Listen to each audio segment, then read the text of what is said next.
I'm Mac Attack, and this is Frostgrave Friday. We got a lot of stuff to get through, so no lollygagging. Right off the bat, we have a new ebook put out by Osprey Publishing for Frostgrave. It's called Dark Alchemy, and it covers a solo campaign or a cooperative campaign if you wish to play with another individual cooperatively. It covers 3 scenarios, and then in the back of it, it has a whole expanded list of potions that are available now. This was $4 from Osprey Publishing. It's only as an ebook. I got it as a PDF, and I haven't even had a chance to take it into Staples yet. That's how new it is to get it bound. Anyway, so check it out. It might be something that you're interested in. Well, at least for the potions, I would say. Then, I'd like to draw your attention to these 3D printed items that were released by Printable Scenery. And this is the cemetery set. And they released several other things this week as well. So I've been printing these out, and I'm going to use these obviously for the cemetery board for Frostgrave. I have to say that Printable Scenery has done an excellent job with these items. No cleanup on them. And that was the thing that really astonished me. I mean, they came out perfect. So you have 2 mausoleums. You basically have this above ground crypt with a little roof that goes on top of it. It says RIP in the front of it. Has a little cross on top of it. So, and then you have several different monuments. And again, these guys printed out really well. And I don't even think I'm going to sand these or use XTC on them. I think they're fine as they are. I'll be primering these guys up with Fusion Primer. And we'll be adding them into the other above ground crypts that I've previously done. But the big thing for today is the central crypt. I think it has to be at least a 6x6 on all sides, square. Gone ahead and primered it. And we've left the back untouched as far as the primer goes, or the sealer. I should state that I sealed it first with a matte varnish and then went over it with the primer.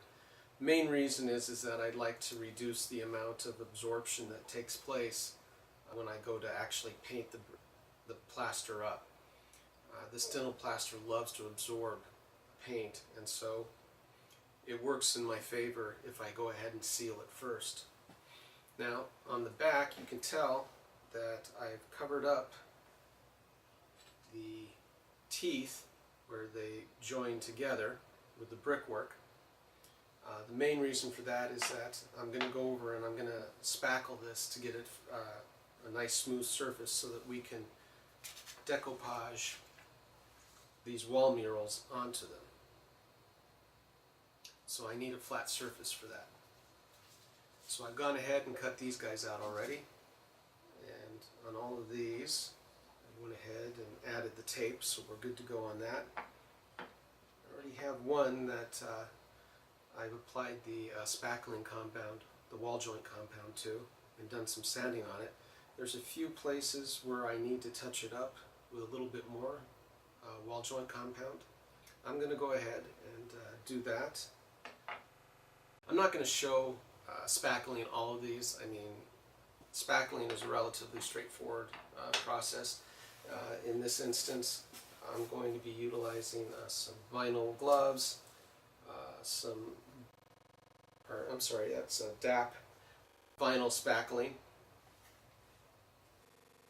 I have a spackle knife that's nice, big and broad for it. It actually extends over the walls. However, you'll notice that I can't get that in there. So what I do is that I will mix it up with this small miniature spatula, and then I'll apply it to the big spatula, and then from there onto the wall.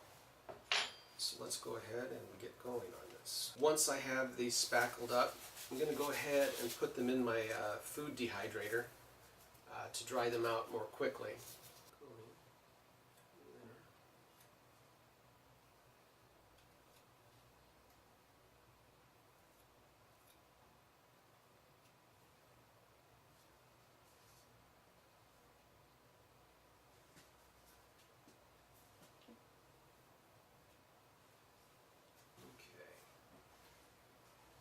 First up, take a look at that. Just come in.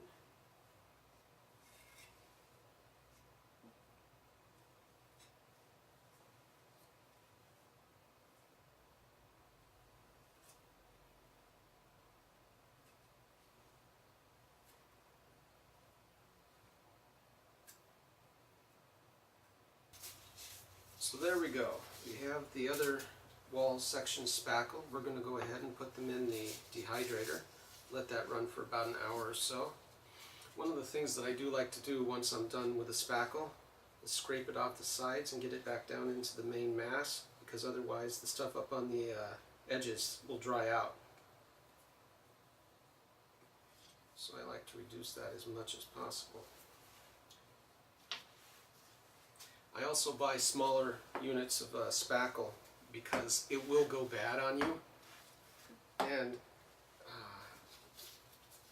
one of the bigger tubs of it, I mean, it'll go bad long before an average user will come anywhere near using most of it. Welcome back.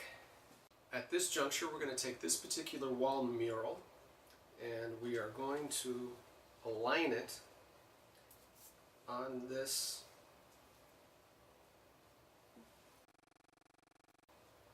we have the water stains coming down from the top, the black mold along the bottom, and basically my goal here is to line this up so that it's flush. I can do that.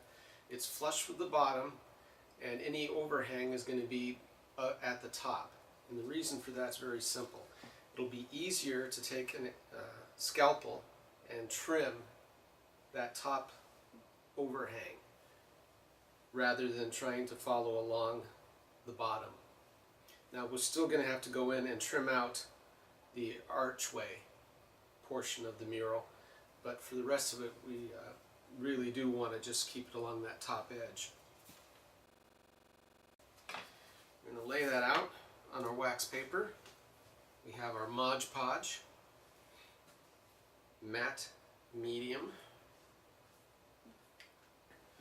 Then we're going to take a foam brush and we're just going to dip it in there, and we are going to put the Mod Podge on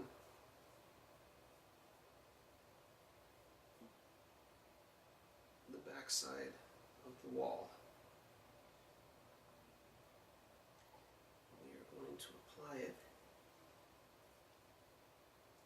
so that it's flush at the bottom and on the one edge.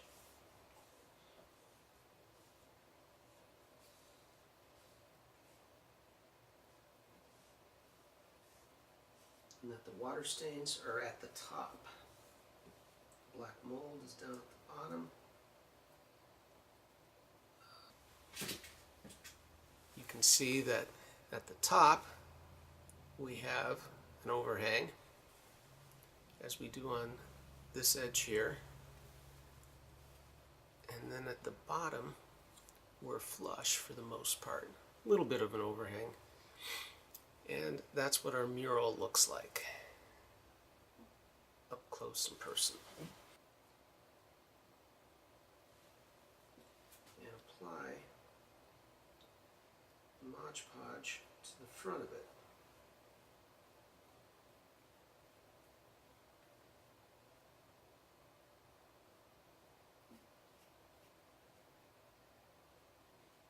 Now there's other materials that you can use for this besides just Mod Podge.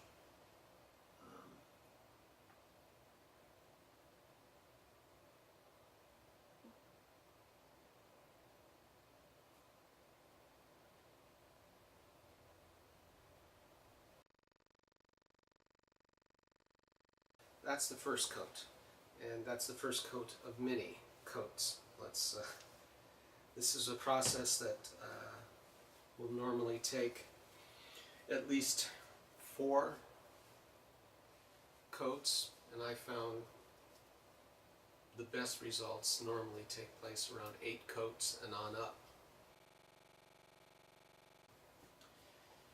Next time we get together, we'll take a look at how that's all turned out, and we'll have all of them done for you to take a look at. I look forward to seeing you next time.